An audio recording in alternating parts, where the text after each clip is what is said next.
Hello ভাইয়ান, আসসালামু আলাইকুম। আজকে প্রচুর কাজ, চোপারে করে তুলে সব কিছু কভার টভার ধুয়ে ক্লিন করে এই যে এখন লাগানো শেষ করলাম। একা হাতে তো তাই লাগানোর টাইম আপনাদের সাথে শেয়ার করতে পারিনি, লাগানোর পরে শেয়ার করতেছি। নিজের হাতে সব কিছু করতে হয়, কিছু করার নেই। এখানে হাতে কোনো আবার কয়টা তাল পিঠা বানিয়েছি কাটল হাতে দিয়ে, কে দিয়ে দেখেন। আর কয়টা আছে নাস্তা করে এখানে কাটল বেশি বানিয়ে নেই, 10-12টা বানিয়ে খাইছি। এই চোফার এগুলো নিয়ে ব্যস্ত, সবাই তো জানেন ঘর পরিষ্কার করা মশার ঝামেলা কি আনতেছে, এগুলো নিয়ে আছে সব কিছু পরিষ্কার করলাম। এখানে দেখেন গাছ থেকে কটা বেগুন, খরল, রাঙামরিচ, এমনি মরিচ, একটা ভেন্ডি গাছ যেহেতু আছে 5 মাসে এলে সব কিছু পাওয়া যায়, 1-2টা করে। এরকম নিজের ক্ষেতের টাটকা টাটকা সবজি খেতে আলাদা একটা স্বাদ ভালো লাগে, কার কিরকম লাগে। এগুলো একটু রুকাটা তো বড় খেতে না, খুঁজে কাজে একটু আনতে হয় সব কিছু, হলে ক্ষেতের মধ্যে নষ্ট হয়ে যায়। দেখেন বানাতে পারিনি, কাঁঠাল পাতা আর অনেকগুলো থেকে গেছে, কিন্তু এগুলো বানাবার টাইমে তো পাইনি। চা বানিয়েছি খাইছি। দেখেন দেখেন আমাদের গাছের দুন্দুল কত বড় হয়েছে। তো এগুলো সব কিছু টুকাটাকে নিয়ে আসছি। এদিকে চিকন লতি যেগুলো বলে, এগুলো খাটতে অনেক সমস্যা। এখানে রসুন, পেঁয়াজ, টমেটো, কাঁচামরিচ সব কিছু কেটে করে দিচ্ছি, কিন্তু খাওয়ার টাইম অনেক। আমি এভাবে বাফে দিছি, দেখেন কাঁঠাল পাতা এদিকে এইভাবে এক ফোড়নে বানাইছি এভাবে করে। একটা সসপ্যান দেখছি, তো বিসমিল্লাহ করে তেল বসে দিলাম, গ্যাসে জ্বালাই দিলাম।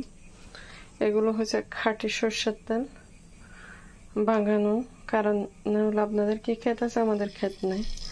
আমরা কি করি, সর্ষা বাঙাই, যারা দাঁড়াইয়ে থাকে তাকে ভেঙে দেয়, তাদের কাছ থেকে ভাঙা নিয়ে আসি। একসাথে 5 লিটার 10 লিটার এভাবে নিয়ে আসি। তো কালো সর্ষা, হলুদ কালারের যে সাদা সর্ষা বলে অনেকে, কালো সর্ষা, হলুদ সর্ষা, 2 রকমের সর্ষা মিক্স করে এগুলো। তারপর রসুন কুচি দিয়ে দিলাম, পেঁয়াজ কুচিয়ে দিয়ে দিলাম, যার কারণে শুধু কচুর লতিগুলো ভাজি করবো, কোনো তেমন কোনো কিছু রান্না করতে হবে না। সব কিছু রান্না করা আছে। তো এই লতিগুলো একটু শুকনো টাইপের করে ভাজি করবো, বাজার ছাড়া তো আমার বাসায় কেউ খাবে না।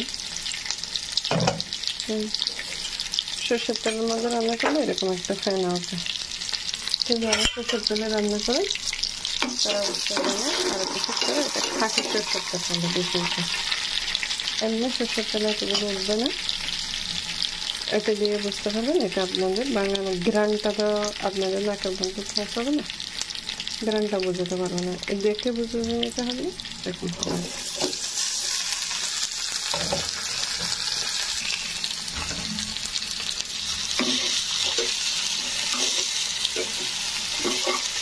কালার মধ্যে রাখা হবে, এখানে কোনো পানি হবে না, কোনো কিছু হবে না। এতটুকু খাটতে অনেক সমস্যা, চিকন চিকন লেগে তো খেতে খাট করতে হবে, খাটতে অনেক সময়। এতটুকু খাটতে আমার মনে হয় 2 ঘন্টার উপরে চলে গেছে।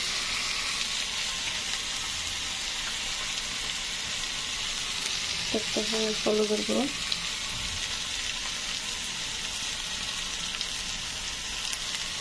একটু পানি মরিচের গুঁড়ো,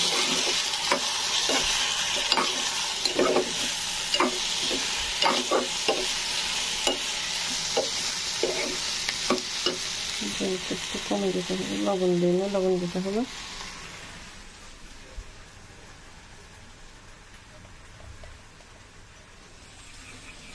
একটু লবণ,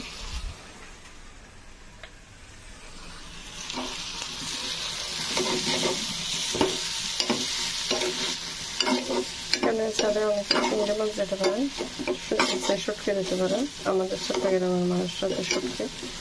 তো ইচাগুলো দিতে হবেন। আমার ইচাগুলো আছে পেরেছি, আমি দিচ্ছি না এগুলোর তরকারি।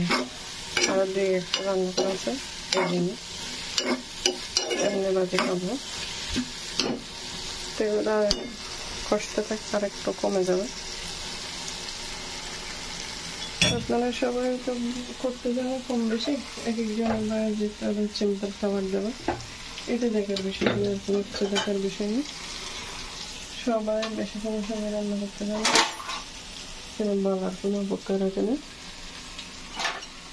এই পর্যন্ত সবাই ভালো থাকবেন, সুস্থ থাকবেন। ঢাকনাটা দিয়ে দিছি, এগুলো হতে থাক। আল্লাহ হাফেজ।